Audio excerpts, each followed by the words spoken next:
cell phones, if you'd be kind enough to put them on silence or turn them off. We will have Councilman Jackson to give us the prayer. Councilman Butcher will give us the pledge.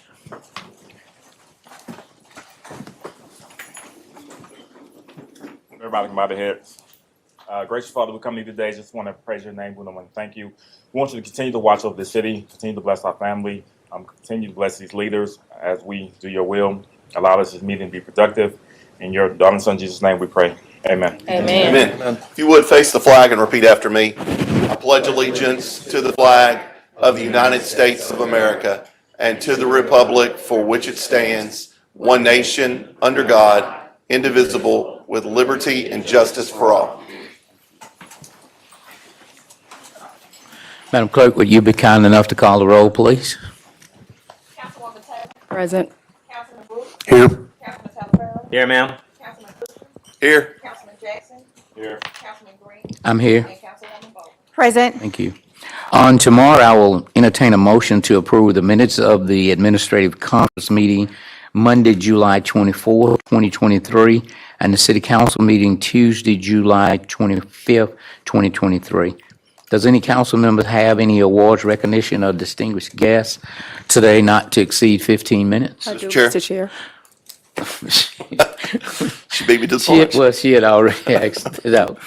Would recognize her. She has Mr. Chair, we somebody actually have important. several guests in the chamber on today. I'm going to first call Mr. Ronnie G. Colvin with Comcast. If you would, sir, please come up to the mic. Good Mr. afternoon. Colvin, thank you. Thank you so much for coming today.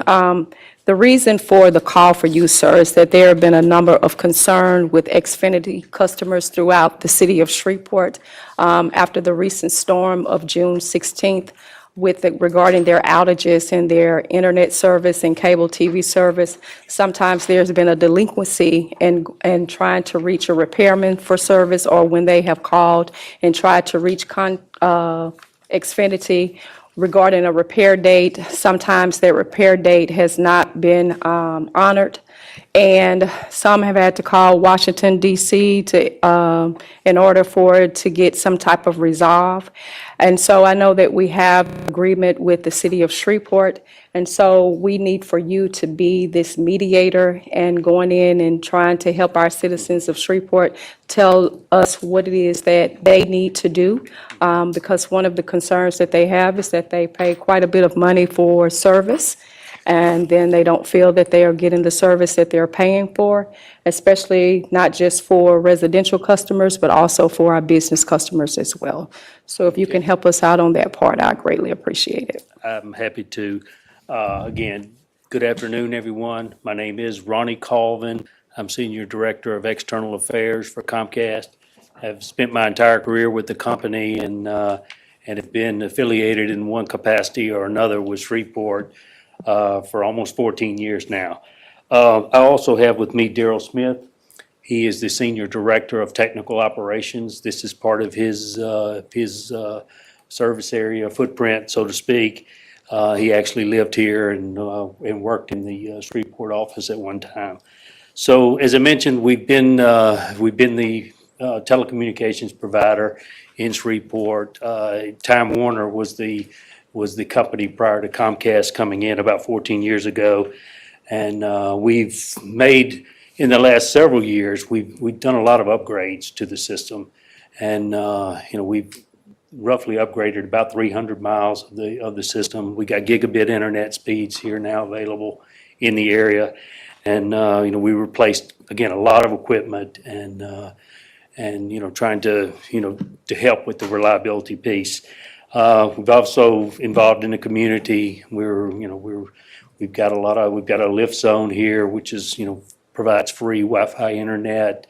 We've got a long-standing relationship with the Boys and Girls Clubs here, and got computer labs and everything that we've sponsored and put together. June 16th, that was the date the storm came through.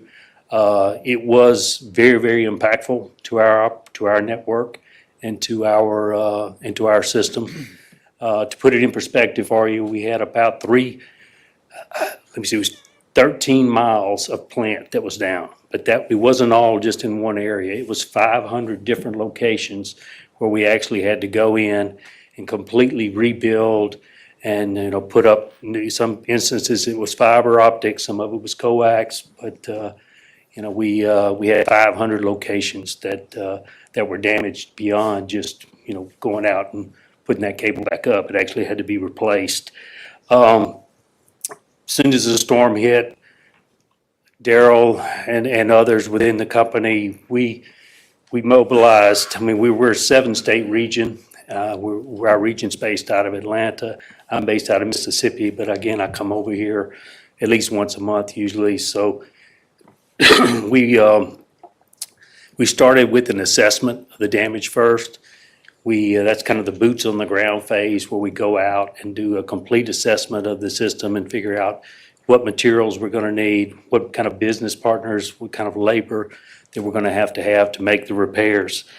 And I think the main thing that I want to convey today is we can't begin work until the area is deemed safe. And the power company, I know I looked online, I think at one time they had 200,000 people without power. And our network relies on commercial power to be able to operate. And, we do have battery backup and as part of that, but that lasts just hours rather than days. We also, in a lot of instances, put out generators, gasoline operated generators to keep the network going. So it was problematic, and then again, the power has to do all of their work, and then they deem it safe for us to go in, and then we begin the restoration piece. And I would say, we've got some folks that have been with the company a long time. They said this was probably more damage to our system here than in their 20-plus years being here, more so than hurricanes. And again, it was just a very, very destructive storm. And we now are at the phase where there was a few locations where we had lines that may have just, maybe a piece of lashing wire or something like that broke, and they might have hung down a little bit or something like that. They're still operational, but, they required us to go out there and do cleanup. That's kind of the final phase of our restoration efforts, is when we do the cleanup. And I have, again, we've got we looked at all the outage data. There was days where we had, at the beginning of the storm, we had some very large pockets of outages.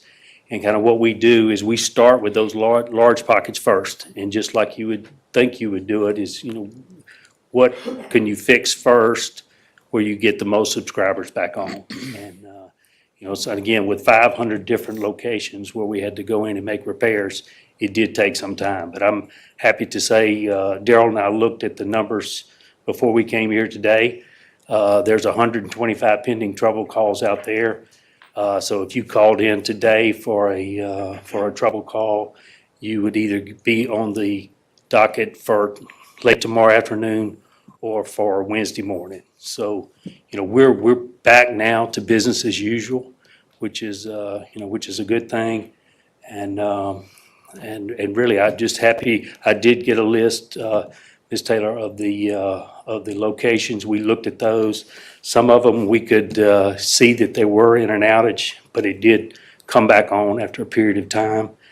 And I think the message I want to send today is I feel 100% sure we're back to business as usual. And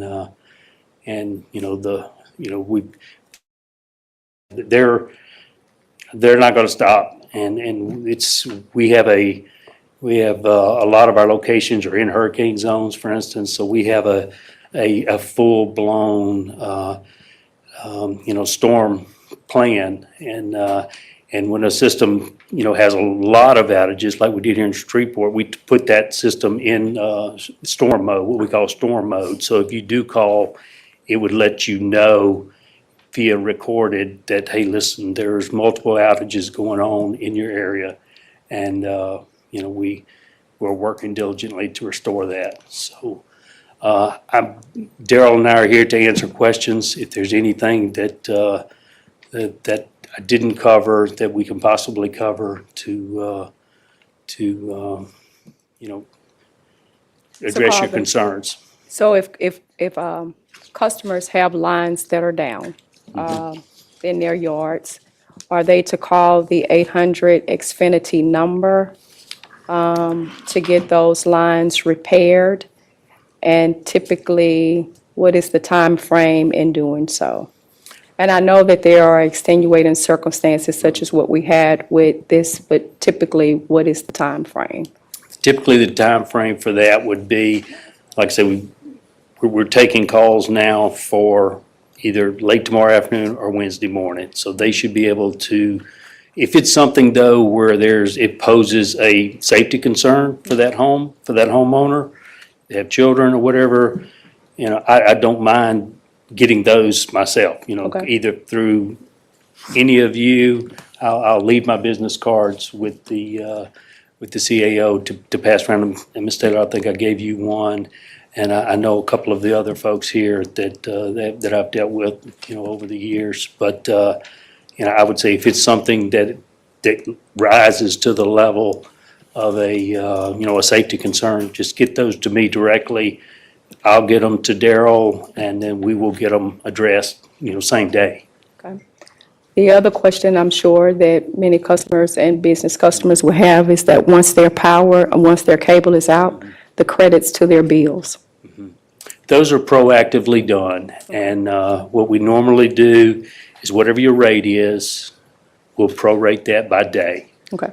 And sometimes during catastrophic, like home in Louisiana, for instance, got hit. It was a catastrophic outage. Just almost everybody in the entire city of Houma and the city of Laplace was impacted.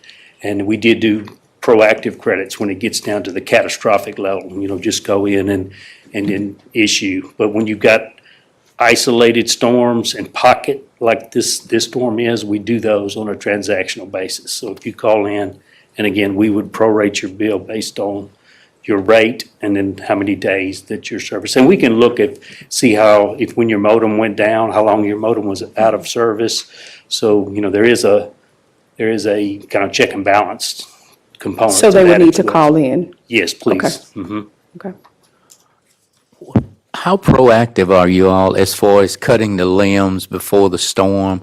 I know SWEPCO, they do limb cutting, and I have people in my district, whereas they say that it's not SWEPCO, it's you all. And then I've had some people in my district, whereas you all have cut some limbs, but you all left them in the yard, and nobody would ever come back to pick them up. And so how do we deal with that? Yeah, the rule of thumb, Mr. Green, is that, we pay whoever the pole owner is for space on their pole. And that space on their pole, normally they do the tree trimming. We don't have crews that go out and proactively tree trim. Now, I have seen situations here, and I know of a couple over the years where we've had just some vines that have grown up and actually grown onto the drop or something like that, and we have, just killed the vegetation and resolved it that way. But we don't have tree trimming crews unless, there's a situation where maybe it is a storm and we've got a line that's maybe pulling one of our fibers or something down. We could do an emergency kind of cut or, a tree trim that way. But under normal course of business, we rely, because we pay, again, a yearly fee to attach to those poles, and we rely on them to do the tree trimming piece. Thank you. Yes, sir. Anyone else? Thank you so much, sir. Okay, thank you very much for listening. Thank you.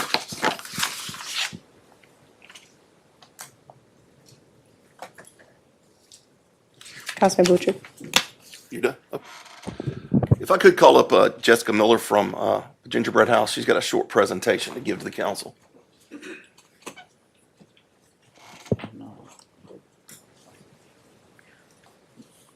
Thank you. Good afternoon, everyone. Have some packets. Jessica, if you'll give them over there, they'll pass them out to us. Right here on this side? Yeah. Okay.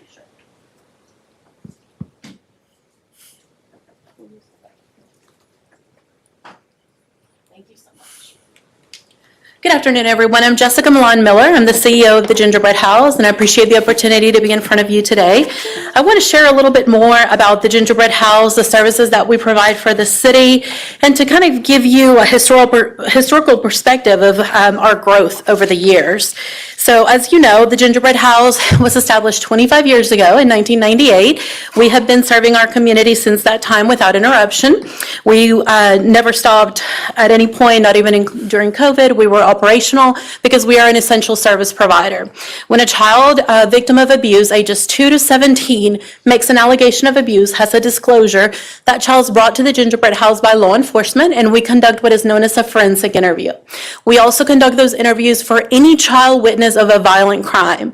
That would include a child who witnesses domestic violence, the number of child witnesses that we've had to homicides here recently, and any other type of violent crime against a family member.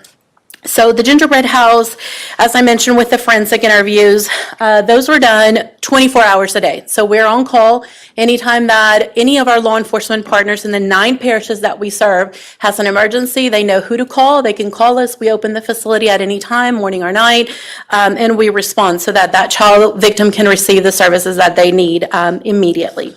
So we have 7 total services, and you can see them on the screen if you're, and also in your packet. We have what is known as the multidisciplinary investigation, and this is where we bring all of the different partners together: law enforcement, child protection, the courts, prosecution, mental health, medical providers, and we operate as one team so that previous to the Gingerbread House, that little guy or little girl would have to go through anywhere between 8 to 11 different interviews before any actions were taken on their behalf. The number one result of that was that less than 5% of cases were being successfully prosecuted in 1998. Fast forward, we're 25 years, over 96% of cases are now successfully prosecuted. And the number one reason for that is the forensic interview conducted by the Gingerbread House and the multidisciplinary team coordinated by the Gingerbread House. We also offer child life, family advocacy, counseling.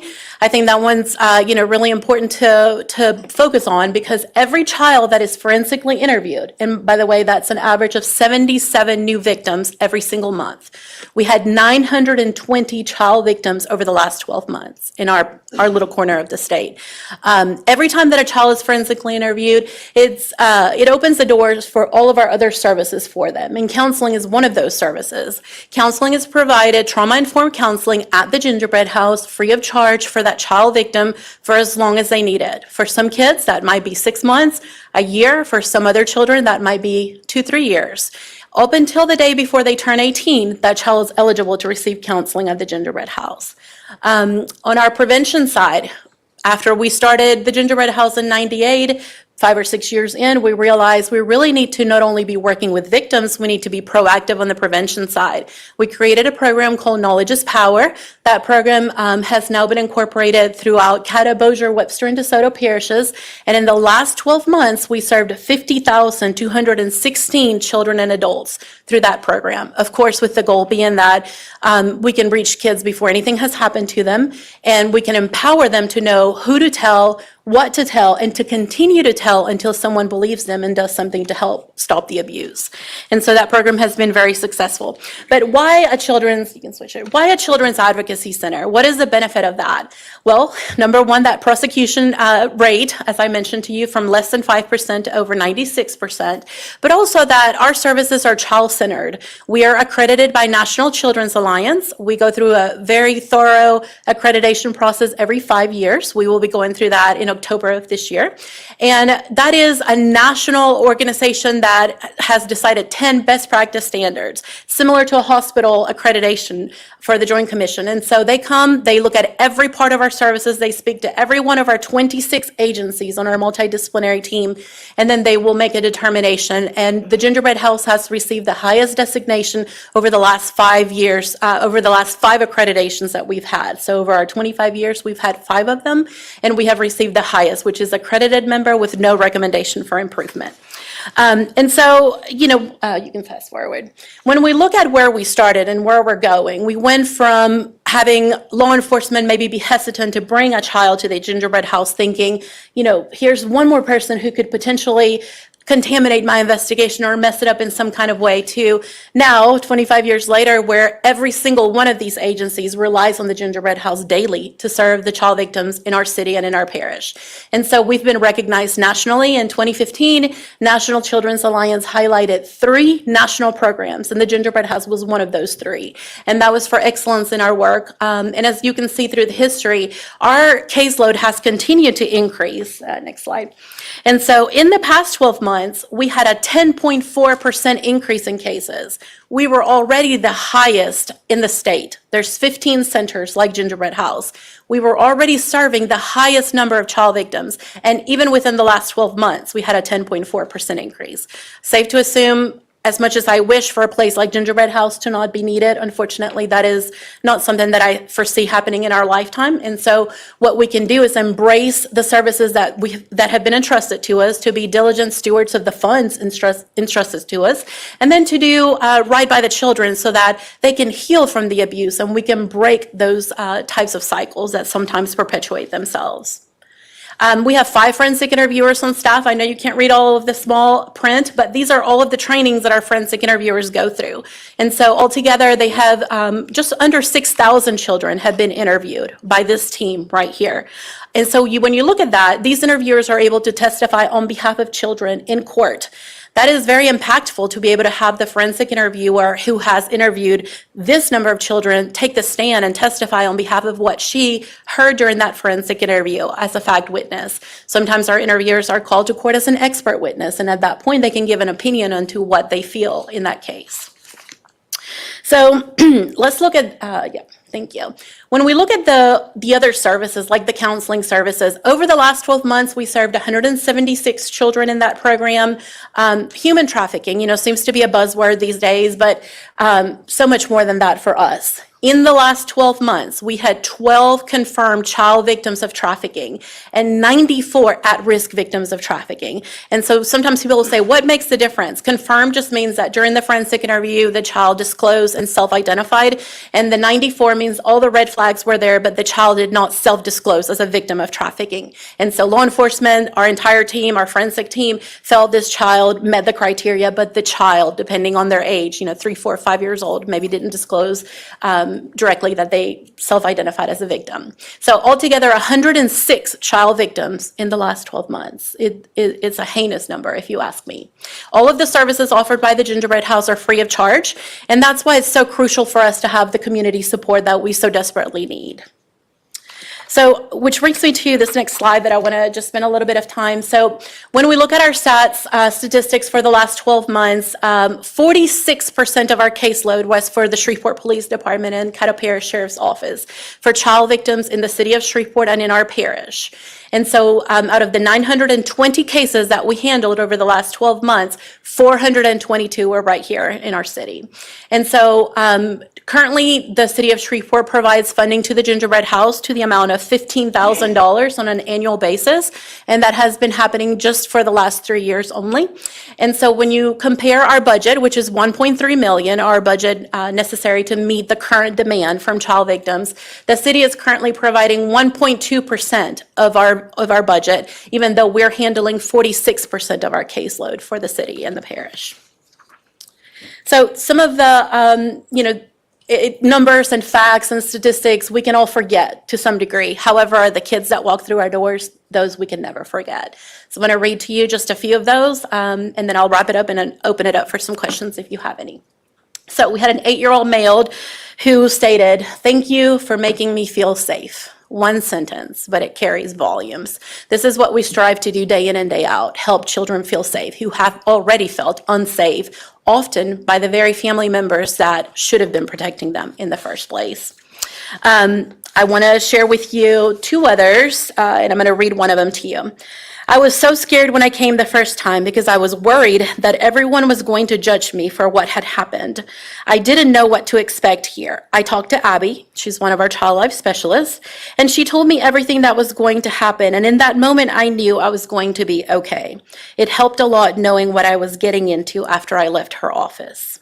We're very unique that the Gingerbread House has a child life program, which are certified professionals who help prepare the children for the forensic interview, help answer questions, things like, this is what the office will look like, the forensic interview where you will be, these are the chairs, which one would you like to sit in? And while that may seem insignificant to an adult like you and me, for a child, having their feet on the ground when they're talking about something that's very stressful to them helps to provide a sense of control. And so we have tiny chairs and tables so that they can select where they would like to sit. Other things are, we get asked day in and day out, am I going to get a tooth pulled? Am I going to jail from here? Am I going to live here from now on? So many different questions. And so we're able to answer those through our Child Life program. Another victim, a 15-year-old child sexual abuse survivor. This is from her stepmother. Since my child, who's 15, came to the Gingerbread House, she has been the lightest and happiest that we've seen her in a long time. We weren't sure if she was going to want counseling, but it has quickly become her safe space. We can't thank you enough. And just two more. One from Ron Stamps, who's an assistant district attorney and the chief of the Special Victims Unit with Caddo Parish District Attorney's Office. Child sexual assault cases are some of the most complex and heartbreaking matters that we prosecute. These cases require specialized approaches, procedures, and investigations. Gingerbread interviews are, in many instances, the most critically important tool that the prosecution uses to deliver justice. Forensic interviews change the entire landscape of sex crimes prosecution, and the Gingerbread House is an integral component of our service to children and to the community. And this one from Sheriff Steve Prater, Caddo Parish. I don't have the words to describe the value of the Gingerbread House. It is a godsend for children, families, and the entire criminal justice system. Simply put, the Gingerbread House is irreplaceable. So in summary, the Gingerbread House has so many services that we provide the community, all provided free of charge to those victims. That makes sure that every child that needs us is able to receive the services and has an equal chance of receiving those services immediately. There's no preference because someone may be able to afford something and someone may not. For us, every child matters and every child deserves to receive the help that they need. So the Gingerbread House helps to reduce that stress and the anxiety in children. We increase collaboration between the child and that family, which often there's a lot of distrust of law enforcement at that initial stage of the investigation. We help to bridge that. So we increase that collaboration with the investigative team, which in turn means more cases can be prosecuted. And as I mentioned, we've been able to now successfully prosecute at our current rate of over 96% successful prosecution. And we bring all of the components together so that kids don't have to be interviewed over and over again and relive that stress that they often did prior to the Gingerbread House in '98.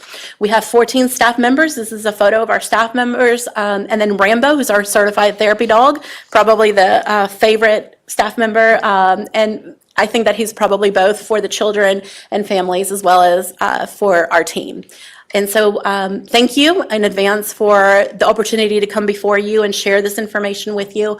I hope that I can count on your support so that we may be able to continue to work and strive to make sure that our city is a great, safe place to live for all of its citizens. Any questions? Ms. Miller, I have one, and I kind of want to elaborate on this. We discussed it, one of our last council meetings, I don't know if it was the last one or the one before, but we had a tragic shooting in one part of town, and there were some children involved, and the mental issue and aspect of that. I want the council and the city to understand that you're not just doing children that have been, you're not just servicing children that have been sexually assaulted or abused. You're also the police department's eyes and ears for children that witness horrific crimes like shootings, things like that. And that those children are able to continue counseling with your organization until they're adults, which I think is a huge piece of the puzzle, because I think that what we see a lot is repeat offenders that have started out with trauma in their life. So I think that it's very interesting that y'all do those kind of things, and it continues on and on. But I was not aware, when you first get into this, I think that when we first got elected, y'all had myself and Councilwoman Fuller and Councilman Nicholson came over and took a tour, and I wasn't aware of exactly what the Gingerbread House did. But whenever I saw that y'all were the eyes and ears of the police department, you're just as important as some of the investigators in the police department because they couldn't do their job without y'all. And it's the national standard. And it's not like there's 2 or 3 places that we can go in Shreveport. You are the designated child advocacy center. And I don't think that, I was talking to some other council members, I don't think that a lot have that understanding of what happens. And that's why I wanted you to come up and explain what you do. And, I ever since I walked in the door, and this was way before my wife was doing sex crimes or anything like that, 5 or 6 years ago, I realized what a asset this is to the community. And I was more astounded that the city of Shreveport is only given $15,000 to this organization, and the city of Bossier City is given $25,000. I just, and are you you told me the other day that there's some federal budget cuts that are coming down the pike? Yeah, so the Gingerbread House, our funding structure, we depend very heavily on grants as well as donations from the public and private sector. About 70% of our funding comes from grants. We are funded to a smaller amount by the Victims of Crimes Act, which is federal dollars that are distributed at the state level through the Louisiana Commission on Law Enforcement. That particular funding entity has had over a 30% cut in funding over this past 12 months. We just started a new grant cycle in April. It'll run for 6 months, and then we'll have a new 12-month cycle from October 23 through September 24. And in that particular 12-month cycle, we have been cut 37%. So we already have the highest caseload in the state. We already serve all victims without regards to their ability to pay.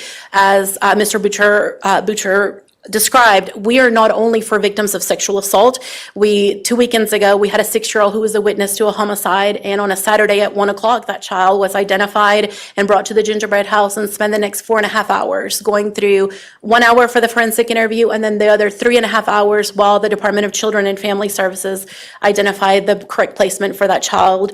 Those are the types of cases that we respond to day in and day out. Why the Gingerbread House? Well, if you're 4, 5, 6, 7, 8 years old, can you imagine going to the police station and having someone who is trained on how to interrogate a suspect interview a 4-year-old? And that's no discredit. I don't mean to discredit any of our law enforcement partners. They do an amazing job with the resources that they have, but they are not trained for interviewing victims, especially young children.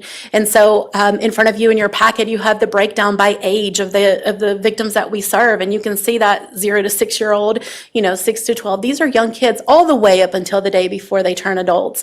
And so that's why it's so incredibly important. That forensic interview, for those of you who may not be as familiar with that process, that is in essence the child's testimony. It is audio and video recorded so that the child only has to meet with one forensic interviewer, one adult, in a child-friendly room, and all of the law enforcement partners and the Department of Children and Family Services, they're watching the interview live as it's taking place from an adjacent room. Our interviewers wear an earpiece microphone so that they can communicate with the team, but sometimes, you might have someone, not our local law enforcement, but maybe someone from a very rural area who maybe only sees 2 cases, 3 cases per year. And so they may need some details, and they may say something like, I need to know what the getaway vehicle looked like at 0800 hours when the crime occurred. And there's a 4-year-old in the room. And so our forensic interviewers have to translate that into age-appropriate words that child can understand and can answer. And so that's the crucial job of the forensic interviewer. All of that is recorded, and that leaves as evidence. 2 DVDs are made of that interview, and they leave with law enforcement so that they can be used for prosecution of the case in criminal court. Our Sixth Amendment right to confront allows a person accused of a crime to confront his or her accuser, even if that is a child, even if that is a 6-year-old. And so just because an interview exists does not mean that that child may not have to take the stand. But at that point in the investigation and in that prosecution, it could be very reduced where they show the tape in lieu of that child's testimony in court. And they can ask the child, did you tell the truth? Yes, I did. No further questions. The defense has the right to cross-examine that child witness. However, I will tell you, I've been at the Gingerbread House for over 25 years. Very difficult to discredit a 6-year-old who describes sexual acts that no 6-year-old should have any knowledge to. And so that forensic interview is very powerful and is often the #1 tool used to get those convictions. Thank you. Thank you. Thanks for what you do. Thank you.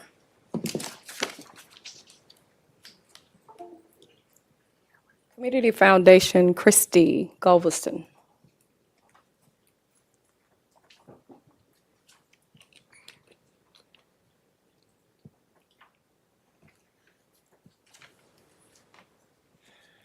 Good afternoon, Dr. Goree. Thank you very much. I'm going to break in on some of Christy's time, and I'm not going to take much time. As you can see, I don't sound very good, but I was in my bed, and I just could not stay there. I stand here today on behalf of children. Of course, I serve as superintendent of schools, and I'm just want to come and just say thank you first to the council for all the work that you've done in advance to support our children. We truly are appreciative as a community. Frederick Douglass once said it's easier to build a child than to repair a man. And when we look at the work that's done, and that from the age 0 to 3, this council has been so forthcoming in helping to do that. As you all are aware, the state does not provide funding to the school system in that space. And we're just so thankful that you've partnered with us in that space so that we could begin to build stronger children as they come in our school system. And we're just so thankful to you for partnering with us in that space. And I just had to take this opportunity today to come and tell you thank you for doing that. I'm going to go back home soon so I can get well for Wednesday so that we can welcome our kids to school. But I did not want to miss this opportunity today. Thank you. Thank you. Good afternoon, Ms. Christie. Good afternoon. Excuse me. Thank y'all so much for having me. I'm Christy Gustafson. I'm CEO of Community Foundation of North Louisiana. And I have a really fun pleasure today, and that's one, to say thank you, and then two, to deliver good news, which is so exciting, and y'all may not get as much as you want to. So first of all, I cannot thank you enough for the commitment that the City Council made last year to the Early Childhood Education Fund. As you know, you committed nearly $3 million for scholarships for kids ages 0 to 3, and that $3 million was turned into $6 million for this year because of a dollar-for-dollar match from the state. That dollar-for-dollar match isn't available unless we put those dollars up, so huge. That's up to 600 kids going to preschool ages 0 to 3. So unprecedented. We're the only city in the state doing it besides Orleans. I'm going to get to that in a minute. But wow, forward-thinking and unprecedented, so thank you so much. So I want to just really quickly introduce, this has taken years of work on our part and the city's part. There's a really special steering committee that we put together, and I'm just going to have them stand and be recognized. Dr. Lamar Goree, superintendent who just spoke, Keith Burton, chief academic officer for Caddo Schools, Pam Crook, who actually runs the Ready Start Network and gets those kids to the centers they want to go to, Nancy Alexander, director of the Northwest University Child and Family Network, Clay Walker, who couldn't be with us today. At the time, he was Director of Juvenile Services, but now works for the parish. John Dean, a CPA and chair of the Grayson Foundation. Susanna Polyak, attorney and former school board member. Jean Humphrey, a former director of nursing and all things early learning. And then Carla Burgos and I from Community Foundation, and our independent evaluator is Carolyn Gonzalez. She's not here today, but her data is the data I'm presenting, and Community Foundation paid for her with our own operational dollars, no dollars raised. So here's why we did it. 59% of the kids in Shreveport are not kindergarten ready every year. That's like 1,500 kids, give or take, okay? This has been a consistent problem since 2011, and as COVID did, it exacerbated everything. So why does this matter? So a Johns Hopkins study of 9,000 public school students in Baltimore followed those kids from kindergarten to 4th grade. They found that in 4th grade, the kids who began kindergarten behind were up to 80% more likely to be held back, were up to 80% more likely to require individualized services and support, up to 7 times more likely to be suspended or expelled, and also more likely to be entered into the juvenile justice system, okay? So being kindergarten ready is an early indicator of success for a kid.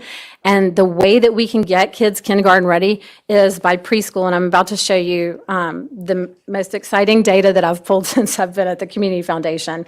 We really believe all kids deserve an equal shot to going to high-quality preschool. It's an average of about $8,700 to $9,000 a year for most families, and that preschool goes all year around for those kids, not just the school year. In our MSA, 30% of the families that have kids that are under 5 are living in poverty. And we know that rate is way higher for African-American caregivers, almost 3 times that of white caregivers. And if you look at just Black females versus white females, it's 34% in poverty versus 13.9%.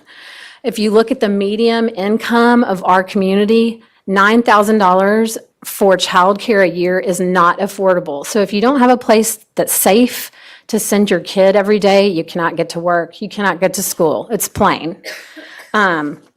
So funding. So when we started this whole summit years ago, what we discovered is that the state legislature had recognized that this was an issue and really wanted locations to take on funding themselves because the state knew we don't have enough money. But they did start a matching fund. They didn't put money in it at first. It took several years. But they started a matching fund that's supposed to match dollar for dollar local money raised. So last year, as I said, in an unprecedented and forward-thinking move, y'all dedicated almost $3 million. So what I want you to know about the fund is there's currently $54 million in the state matching fund. Orleans is going to get $21 million of it because they have a millage. And for those of you who don't know me personally, I used to be an attorney. I'm a little bit competitive. And I used to live in Orleans, so you can talk about your mama.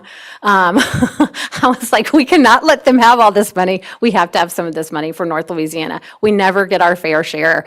I'm on the record, Orleans is saying that. So when we put up $3 million this year, we got $3 million. We are in second place in the state. No one else is doing this. The only other parish that's getting that money is Jefferson. They're getting $300,000 in matching dollars, not even close to what we're doing.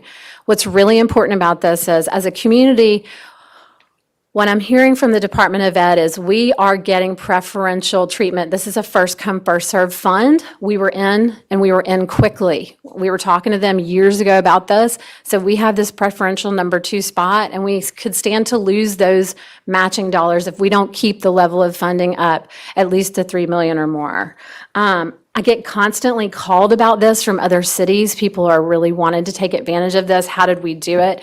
And the governor actually invited me to come down to speak about this. He asked me, Stephen Wagasback of La Bee, and the New Orleans folks and several others to talk about the importance of early learning and to showcase what y'all had done last year because it was such a huge deal. So remember, this is a jobs program too, not only for the parents of the kids that go to these centers, but also it creates jobs for teachers.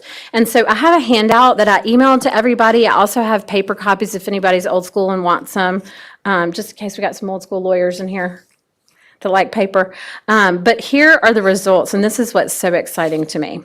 So again, our independent consultant came up with all these results. So the first result is that ECE scholarships have resulted in an increase in type 3 child care enrollment.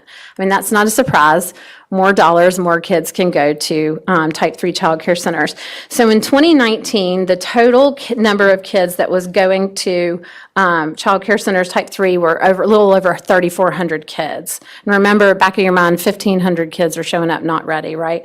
It dropped to 2,600 after COVID. We've brought that number back up to over what it was before in 2019, over 3,400. It was 3,473 specifically in 23.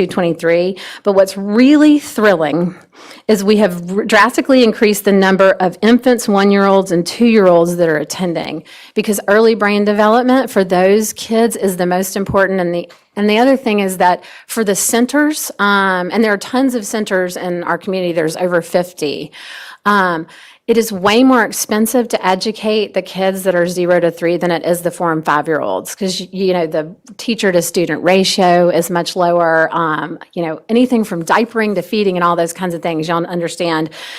So by way of example, Head Start, federal Head Start, which is not part of this program, it's $15,000 for the young kids and about $8,500 for the older kids that are 4, right? So We have drastically increased the number of kids.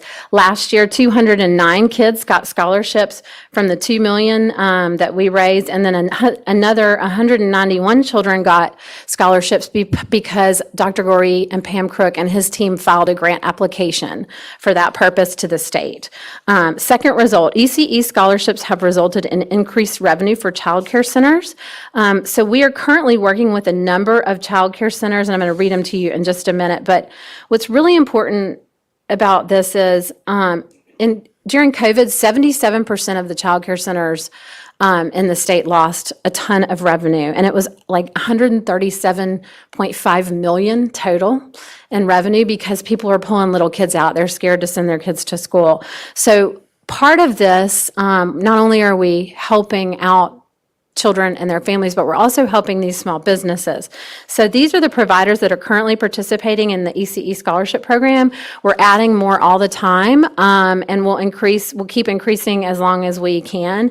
And you should know that 10 new classrooms were started just this year. So Galilee Learning Center, which is in District A, Grandma's Arms, Centers 1 and 2, District A, Play to Learn, Child Care, District A, Child's Play Development, District B, First Beginnings, District B, Knoll Methodist, District B, Seesaw Learning, District C, Kids Are Kids Learning, District E, The Eagle's Nest, District E, Carol's Kitty Ranch, District F, Just Us Child Care Development Center, District F, Gabriel's Child Development and Academy, District G, Genesis Academy, District G, Kids with Dreams Learning Center, District G, Levin Blessings Academy, District G. Again, these are small businesses, privately owned.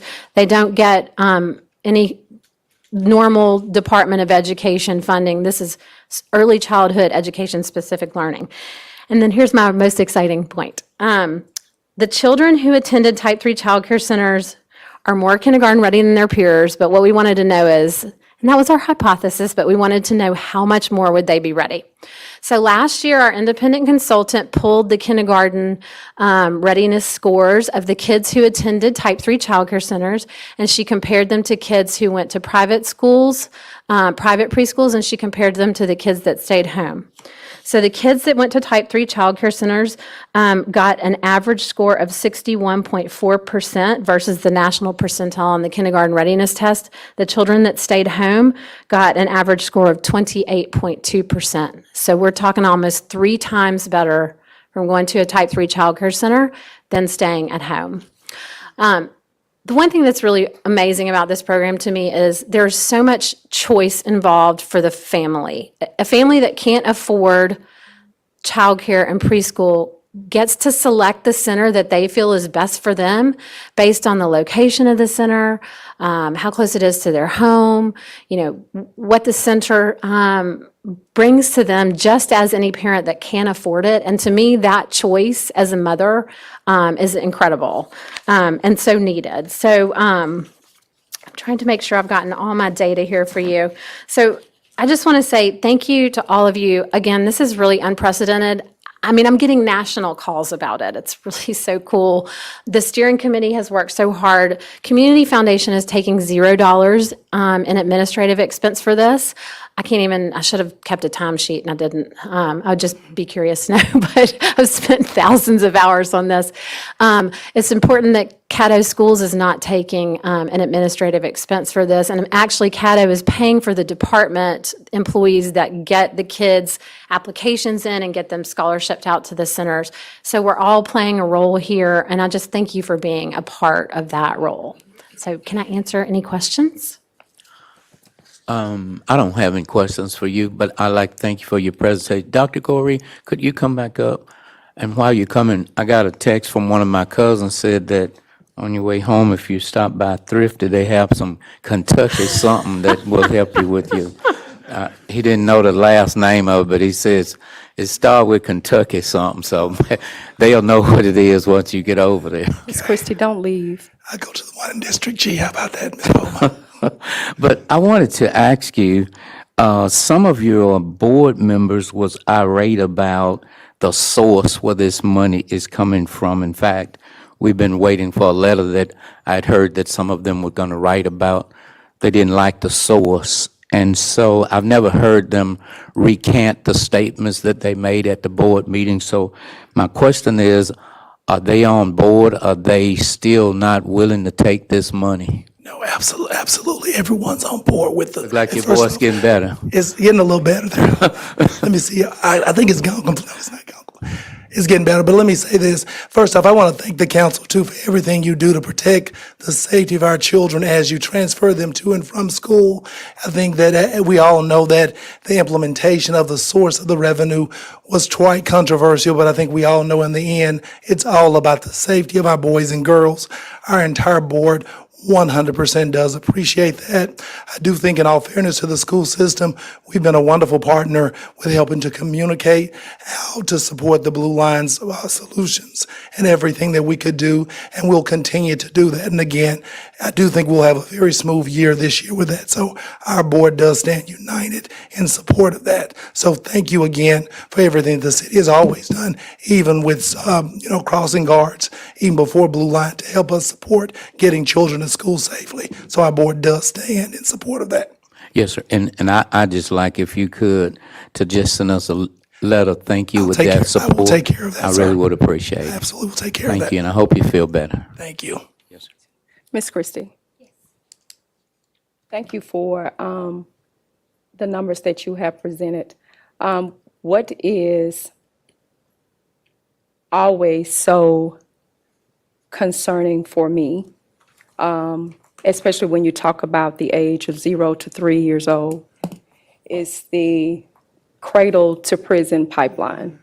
And I'm quite sure that you are very familiar with that. Yes, ma'am. I'm quite sure that you're very familiar with Dr. Goree, with the lawsuit that came down, I believe it was in '05, when you talked about those children with behavioral issues and what we had to face. I'm excited about the numbers that we have here with our small children. The cradle to prison pipeline is real. Most people don't like to think that it is, and at least 5 of us who sit on this council represent individuals within our district who live what would consider to be the working poor. I want to ensure that those children have a fighting chance, because you have those parents that just because they are single parents or working parents that may not have what you consider to be a livable wage doesn't mean that their children are going to end up being incarcerated, because I'm the product of a single parent and I didn't go to jail. What I want to ensure is that children within the city of Shreveport and that reside within our districts, that we provide everything and every possible opportunity that we can give them. I think that it has to be a cohesive effort between government and the school system. And why is that? Because you all are the training ground, Dr. Goree. Our children spend as much time with you when they leave our homes. They spend so many hours of the day with you. And then they come back into the city of Shreveport and they work. When we take the time from 0 to 3 years old and we're formulating that brain, what we put in them is going to come out of them. And so for those parents to have a reputable place to send their children is something that is extremely important. Councilman Butcher talked about the trauma of individuals who have mass shootings, or people who have been shot, and how children deal with that. I have within my district the Friendship House, and there are trained counselors that go there that help deal with those children with that trauma. And it takes a cohesive effort of community to be able to do that. I want to thank you for what you have invested in this. And this Early Start initiative is extremely important to me as a council person. Regardless of the statements of what your board, some of your board members said, because I was highly pissed when I heard the comments, and I make no qualms about that. But looking past that and seeing what is most important is that those children from 0 to 3 years old get the fighting chance that they need. And the working mothers and fathers who are trying to create a better life so they won't have to end up in the hands of some nut who does not value them is most important to me. So thank you so very much for providing this information that you have for us so our children will have a fighting chance. As I said again, my sister and I are both products of a single parent.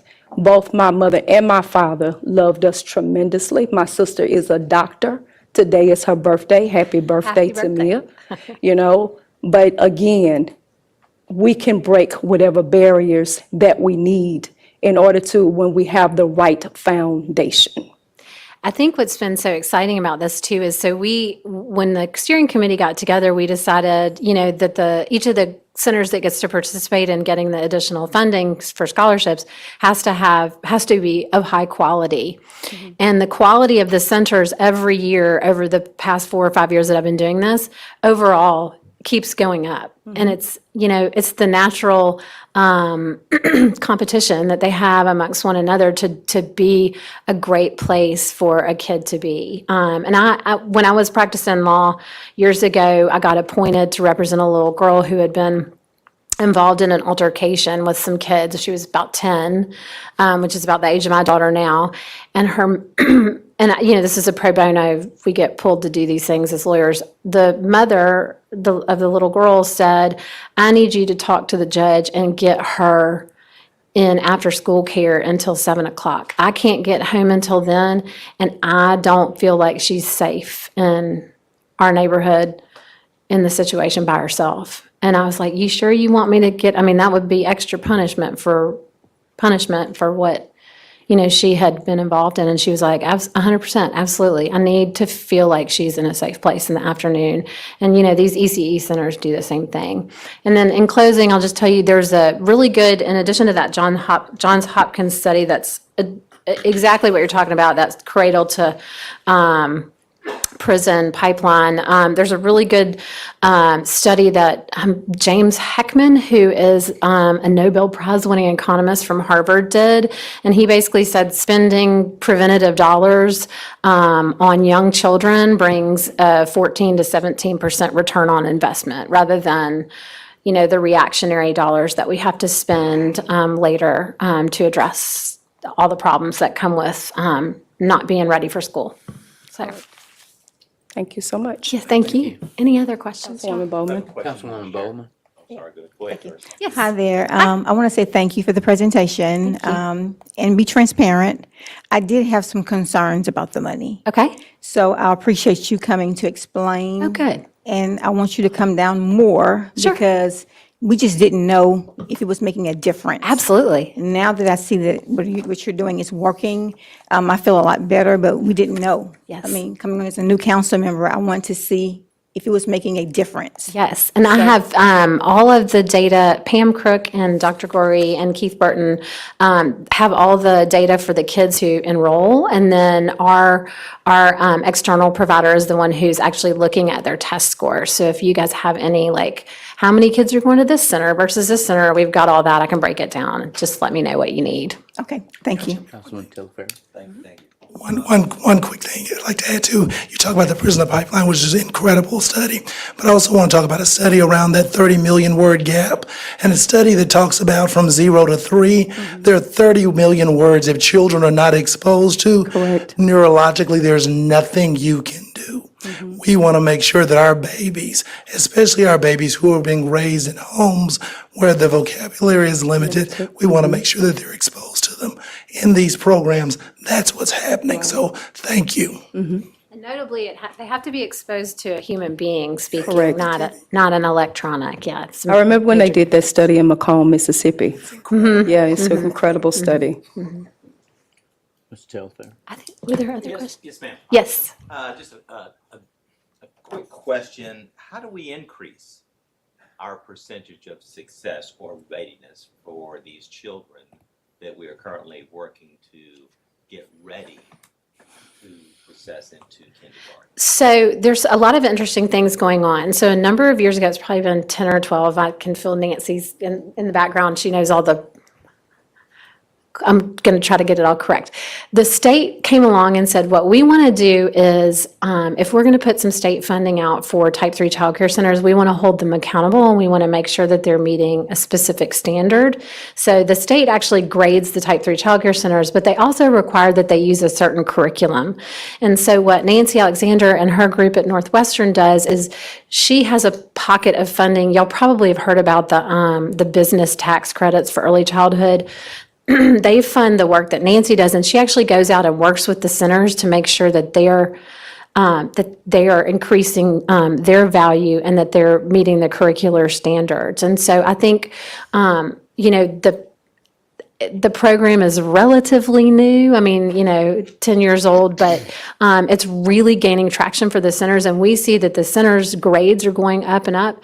So my guess is that the children's scores will continue to rise as well, but that's why Community Foundation will pay for the data work for at least 2 more years, if not longer. I mean, we'd like to pay for it as long as we can. I'd love to follow the kids that are getting into kindergarten now through 4th grade to see if what our hypothesis is completely correct, that making them more kindergarten ready is going to get them 3rd grade reading ready, going to get them 4th grade math ready, and so on. So really, I mean, we have national studies that show us that, but from our standpoint, we always want to make sure we're using money as efficiently and effectively as possible.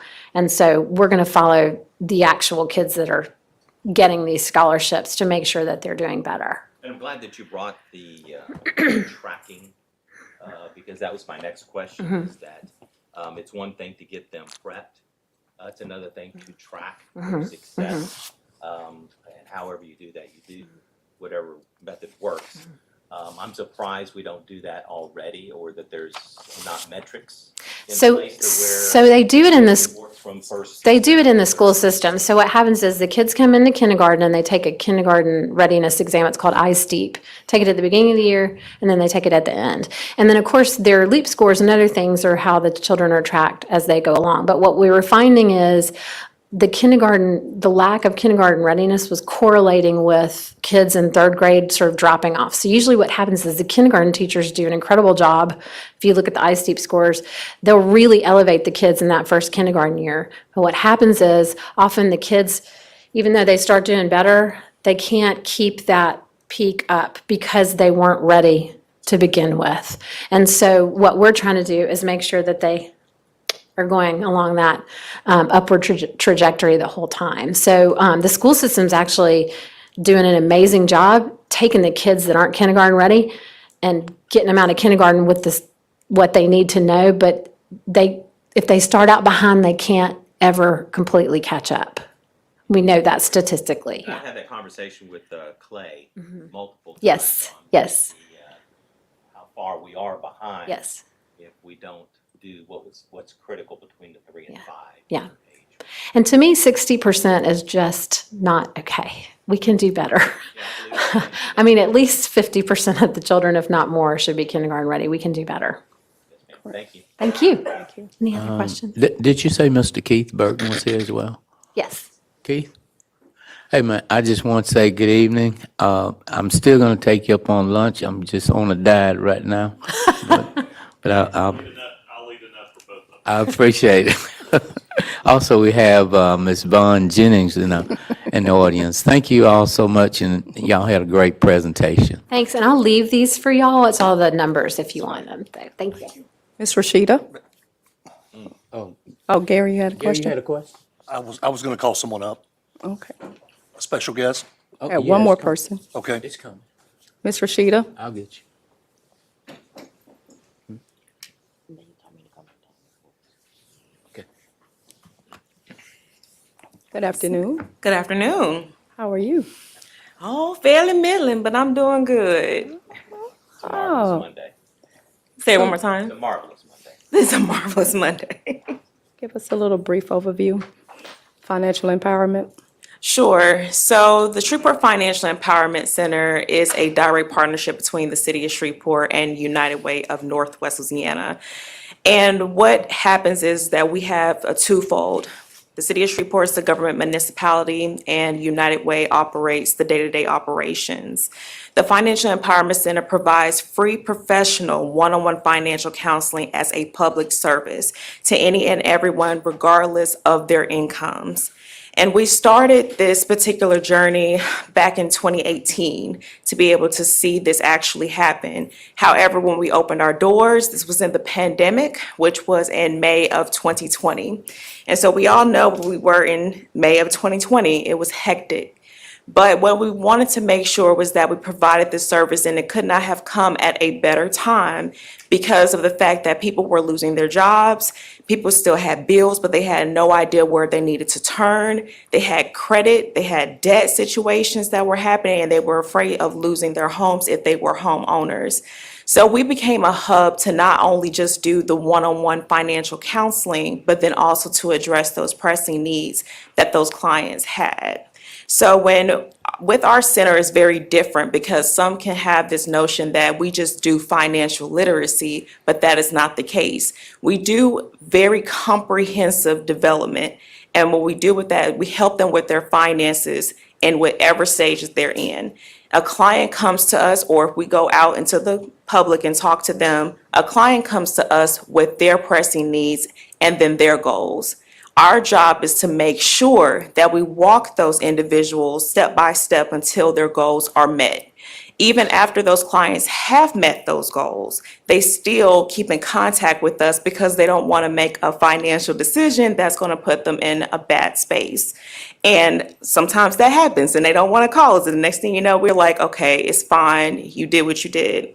But we have been so successful, and we focus on not necessarily how many people we serve, but we focus on outcomes of those people that we do serve. So we have four buckets that we focus on, which is credit, debt, savings, and banking. So we want to know how many people have actually reduced their delinquent accounts or reduced their non-mortgage debt by 10%. How many of our clients have increased their credit score by at least 35 points? How many of our clients have actually saved at least 2% of their annual income? And it's banking, how many people have opened an account and sustained those accounts? Those are the things that we are graded on by the Cities for Financial Empowerment Fund in New York City. And those are the things that we look at. Since we have been open, and remember, we launched in 2020, we have served 728 clients, conducted over 2,600 one-on-one financial counseling sessions.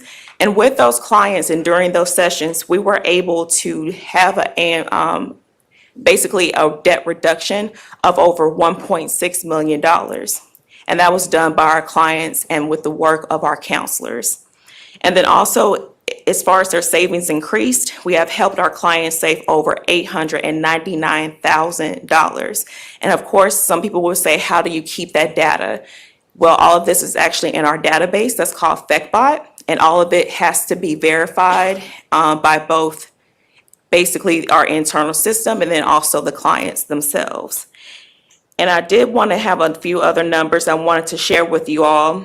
So the number of outcomes in which clients increased their credit score by at least 35 points or more, we had 117. The number of outcomes in which clients reduced their non-mortgage debt by 10% or more, we had 164. The number of outcomes in which clients reduced delinquent accounts, 393. Over 31 clients have obtained a home ownership or have reached their savings goal towards their home. And one of the things that we are so proud of, we have been recognized more so on a national basis than we have been on a local basis. And one of those recognitions that we're truly proud of, we actually had President Lori Logan with the Federal Reserve Bank of Dallas want to come to see our center here in Shreveport because she heard about all the great things that we were doing. And so she made that visit to us back in, I want to say in June. And now we have that strong partnership continuously with the Federal Reserve Bank of Dallas as well and the FDIC. We're truly thankful for all the partners that we have. And we do more than just helping people with their finances. We are truly counselors. We have people who are in our offices talking about their personal lives. There is no more vulnerability than that. I do want to stress that this program was something that was asked by the public. And when we were doing outreaches and doing workshops with our Bank On program, so many people were like, no, I need a place where I can go, where I can talk to you one-on-one, and I want to be able to do this for free. And so that's when that idea got sparked, like we truly needed something like this inside of our city, because the FEC is a part of an anti-poverty strategy. Not only do we need to have something put into place to help people now, but we need something to help them with their futures. And one thing we all do know, poverty is very systemic. And right now, as I said before, when I was here a couple of months ago, about 56% of Northwest Louisiana is considered as ALIS and in poverty. And in Shreveport, even though that number has gone down, we're still over half in Shreveport. So we have to be able to go to where people are, talk to them, and be able to give them the respect and the hope that they need. And one of the things I wanted to acknowledge, I also want to say thank you to Patrina Cooper, who is here. She's with probation and parole. She has been a great support system. So we work with her because we know people who are coming out of the system, they definitely need help with their finances. We also work with the reentry program at CCC with David Boone. And then we also have various partnerships with banks, credit unions, nonprofit organizations, churches such as Morning Star Missionary Baptist Church and the Highland Synod Ministries. But we want to make sure that this is available to any and everybody, and that's what that work does. You're very welcome. Does anyone have any questions? Yes, sir. Chair. Sure. Thank you for giving us the presentation. So how do we measure? I mean, how do you measure the return of investment that you provide the clients that you have? I mean, what is the? I know you gave us some numbers and so forth, but I mean, how do you do that? You just ask them basically what the numbers are, and then how do you corroborate that to where it's good numbers? And We directly pull those numbers like from credit reports that we do internally. Those are soft pulls. And then also we measure how, basically what their goal is. We gauge it by doing their credit reports. We call and we talk to creditors and negotiate down debt with them. So we know that that's being taken care of. We have gone so far as helping people that have judgments and seeing what those situations look like and how that can be eliminated. We gauge by anything dealing with savings. We want to see their actual statement because, of course, if we can't do anything, we can't see the actual statement. So all of our numbers can be factual. And then as far as home ownership, we have documentation of those individuals who have gotten their homes and actually actively saved towards it because they might have had a different account where they put those funds in. And so we're able to track which account that is. how are you currently funded now? I mean, Ooh. grants and so forth. I mean, where do you get your income from? I mean, I think that's a question for both me and Mrs. Bonnie Moore, but I do get some funding through the city as much as we can because this is a City of Shreveport program. However, funding sources are extremely limited. United Way also puts up a certain amount of money every single year that is allocated to the Financial Empowerment Center. I do a lot of grants. I do a ton of grants. And so what I work on is trying to build those relationships so we can be able to keep this going. However, funds are extremely limited. And with us being at United Way, people think that we have all of this money, but unfortunately we do not. And we have different programming inside of our organization that we also have to focus on. But with this is something different and it's our largest beast as far as when it comes to our organization. And as far as needs assessment, what would you say a majority of your money is spent? Where is it spent?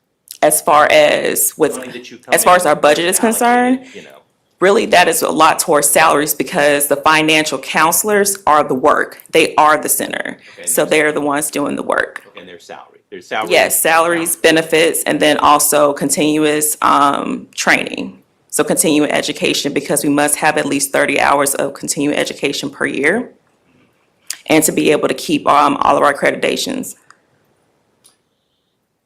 And I have heard this figure, but I cannot recall this figure. So Sure. what do we classify number-wise as poverty? as far as income? I mean, you mentioned poverty. What is the classification of poverty now? I don't know. I'm just curious. I will have to look at the new HUD guidelines for what it is, because it does change, but it does not qualify. Basically, those numbers, even though it's set by HUD, it's still not feasible and reasonable for people to still be able to apply for certain government assistance programs and things of that nature. I understand. Well, thank you so much for entertaining my questions. I appreciate it. No problem. Thank you, Mr. Chair. Mr. Chair. You got a question? Or you got some? Oh, yeah, go ahead. So I'm definitely a big champion of financial literacy, and I think it's very underrated, and it's one of the reasons why I feel like we're struggling as a city. In our communities, we've recently just had a town hall meeting, and everybody's looking for development. They want houses. They want us to rebuild their inner city. And I always ask the question, if we build it, can you take advantage of the opportunity? Are you ready to take advantage of an affordable home today if we bring developers in to build it? And many of them don't understand that question or what it takes to actually be able to take advantage of that opportunity. Or if you look at it, all the dilapidated businesses that we have, the only people we can tear it down as a city, but can we get an investor to want to put a project there or develop or rebuild those inner cities? It's going to take people that love Shreveport. It's going to take people that have the credit, the financial background, the understanding of how to run a business in order to run and invest back in Shreveport. So the work that you're doing right now does not get its true justification. We simply have to spend more time educating people that financial literacy is the key to turning around Shreveport. And I can't say that enough.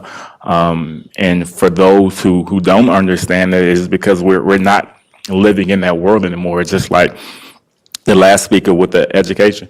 We don't realize how high childcare is right now. If you don't have a child from 0 to 3, you don't realize how expensive it is. Women every day have to make a decision whether or not am I going to go to work or I'm going to stay at home because I can't afford childcare. Same thing with financial literacy. If you don't understand how money works, if you don't have the credit to where you can borrow or use other people's money, then you're never going to be able to invest back in the same community in which you live. So I definitely appreciate that, and we do need to invest in this. Thank you. Thank you. And to add on to that, another thing that what the center does, we definitely do a lot of partnerships with our banks and credit union partners, so they can be able to create the products to be able to help those who might have less income or who might have a less credit score or doesn't have anything that's established. And we have partners that have established products just because of the work that we've been doing. So that's truly important. And also it's a pride issue. You have a lot of people especially in Black and brown communities, they feel like they can't come to anyone to ask those questions because they've seen generationally where their grandmother or their mother has been or what situations they have seen. And I just want to be able to make sure that this center is something that's going to be able to help everybody, but to also be able to clean up our streets as well. Because it's really hard for, say, for instance, being someone who's 13 years old, trying to figure out how you're going to pay the light bills because mama's always at work, but she still can't make it meet. Sometimes you try to go for desperate measures at the end of the day. But I want to be able to help those individuals to know that there's another way out, excluding their parents, and be able to clean up our neighborhoods and for us to stay in them. Because one thing that has been heartbreaking to me sometimes, even with clients, is because they're always saying like, yes, I want to be a homeowner. And we're like, we're going to get you there, but I want to move away from where I grew up and what molded me. And so sometimes those things can be truly heartbreaking because what's going to happen to our neighborhoods like Allendale, Lakeside, Queensboro. So we want to be able to also put that back into their minds, like we can do something and reinvent our neighborhoods in that way as well. So you're There's breaking also- the shame issue. Absolutely.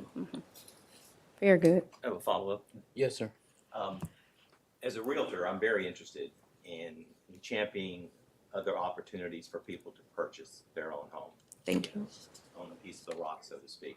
So do you have any success stories that actually take us from poverty through your process, maybe even onto land or home or any kind of ownership like that? I actually do. She was not ready to share her story today. She wants to share it tomorrow, but I do have a story though.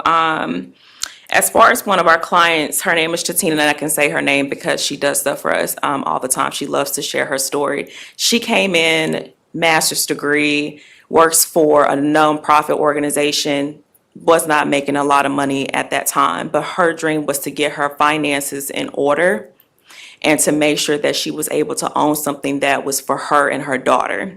She wanted to obtain home ownership.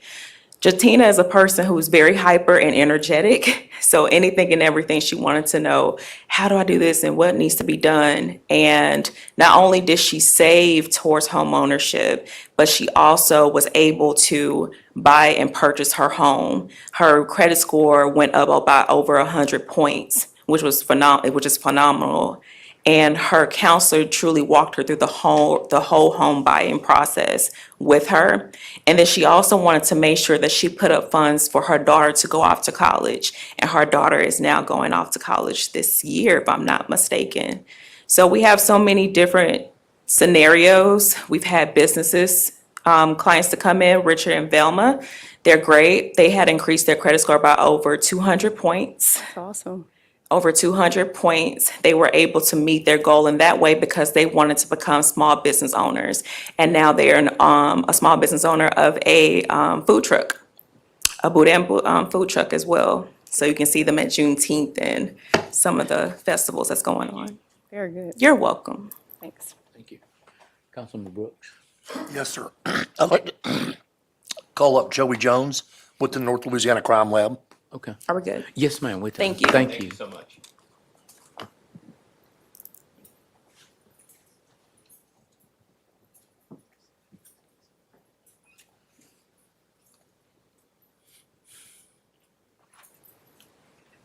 Hey, Mr. Joey. Good Long time afternoon, no see. everybody. Good to see some friendly faces. It's been too long. I kind of echo a Supreme Court justice that I heard a couple weeks ago talk, and he said that the unfortunate thing about his business is that when he's busy, that usually means society isn't doing too well. And as you would imagine, I'm preaching quite literally to the choir here that Shreveport's very busy. Right now, all of Louisiana is very busy, and so things at the crime lab, as such, have gotten quite busy for us. I'm indebted to the city council, which you guys probably don't realize whether you were on the council or not. It was over a year and a half ago that I came to you guys in desperation because of the funding behind the crime laboratory. It's archaic. It's very strange. We're funded primarily through the collection of court fees. Which is a very strange model where you take the burden on of doing all the analysis, the cost that's associated, and then you hope that it gets collected on the back end. And I think I told you guys too, I equate it a little bit to working at the First Baptist Church, where I just go to the mail and hope there's a check. And if the Johnsons are mad at me, they don't pay that month. And so with us, we needed that money desperately. What you don't know is that if you guys didn't get it, my wife and I took a personal loan. We were going to try to do everything we can to keep your crime lab open. We've done remarkable changes. When I took over this crime lab in 2020, I think 130% of the revenue, you heard that right, was spent on payroll. And it was largely over budget. We are in a much better situation. We're not bleeding hundreds of thousands of dollars a month. But it has taken a toll whenever you strip down staff like that and really limit your coverage. It puts us in a tough spot. It shouldn't surprise you guys either. I have this letter that I drafted to you all here, where if you look at where we're at, this is going to be our biggest year ever. Halfway through, we're going to far exceed 15,000 requests coming into this crime lab. We serve the entire northern 29 parishes, and we have contracts set up with southern Louisiana. Our largest private contract, oddly enough, is East Baton Rouge Parish. And so we work on a cost by case testing in there, and that could be problematic for us. If you look in here, you guys, in Caddo Parish is 1/5 of our caseload this year. And specifically for you as Shreveport with Chief Smith here, 60% of those cases come directly from Shreveport Police. So it's a load. As we continue to pursue and do everything that we can to try to keep the crime lab open and viable, it keeps coming up, why don't we just move to a contract testing option?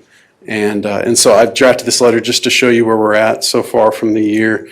Right now, we have received from courts in Caddo $231,000. If we had to move to a contract testing model at $400 a case, which is what it costs to operate, then for you all, I expect it would be somewhere in the ballpark of $700,000 just for Shreveport Police alone. And I know that's a lot of money. I hate throwing around big numbers like that. But just so you know, I'm going to continue to need help from this city. My biggest concern right now is that you're not alone. I know you're going to ask me if I'm going to go to the other guys too. I am. I serve 29 masters. And what I worry a lot about is that right now our largest contributor to the laboratory system is Rapides Parish. Rapides is providing us with the most money, and they're 5th on submissions. And so I know when I talk in Alexandria, they're going to ask me about this too. And so this is intended more than anything to just let you guys know I continue to need your support. We are working our tails off. Just to give you guys an idea right now, one of the things that surprised me this morning is our ammunition that is submitted to the laboratory, not just firearms that are submitted, but what's expelled from the firearms. At this point last year, we had right around 2,000, at this point for the entire year of 2022, there were 2,000 rounds of ammunition that were submitted for identification. We're about 100 away right now from exceeding last year. So we're on track right now to have 4,000 rounds of ammunition for identification submitted. My concern, we only have one person at the laboratory that is putting these things in and doing this analysis. And so I think it's time probably for us to try to be aggressive and build for the future here. And we do that by trying to find some of our forensic scientists, and I call them unicorns. They're hard to find. They're hard to get through school. But we need to hire some firearms examiners. We need to hire chemists to help identify some of the drugs that are on our streets right now. And so I've put this report together just to ask you for support, if it's in the city's capability to help us hire, to help us find people. And particularly, I know Councilwoman Taylor, you were just talking about a fighting chance. And so the one thing that I would say, this is the biggest misunderstanding about our crime lab. We don't work for the police. In fact, our DNA section this year will spend more time exonerating people than they do helping pointing the finger at this person who did it. We don't play those cards. And so you've got to have a strong crime lab in your city, in our community. Without strong forensic science, criminal justice will be crippled here in Shreveport. So I'll turn it over to questions. Certainly, I'm happy that you came. But the money that you all receive, I have to basically give credit to whom credit is due. I got a call from Councilwoman Taylor one day. She said, Floyd Kearse is going to be calling you because the crime lab is in trouble. Floyd called me and said, I need to come and talk to you about a situation over at the crime lab. Well, cuz, what is it going on? He said, well, they're about to run out of money and they're about to close down. And he said, Joey would like to go to lunch, and we ain't got to go to lunch. At that particular day, I was Mayor Pro Tem, so I called Mr. Whitehorn. Mr. Whitehorn, we got to find extra number of dollars for the crime lab. I'll talk to the mayor about it when he comes to town. When the mayor came to town, I talked to the mayor. Mr. Whitehorn was working on the money, and it all happened just like that. And so I really appreciate all of the council members that were here at that time voted to say yes. And whatever we can do to help, whatever I can do to help, then I'm willing to help. It's a valuable piece in our city. Y'all doing a great job, so thank you. Thank you, Chairman Green. Councilman Brooks, you got any questions? I don't.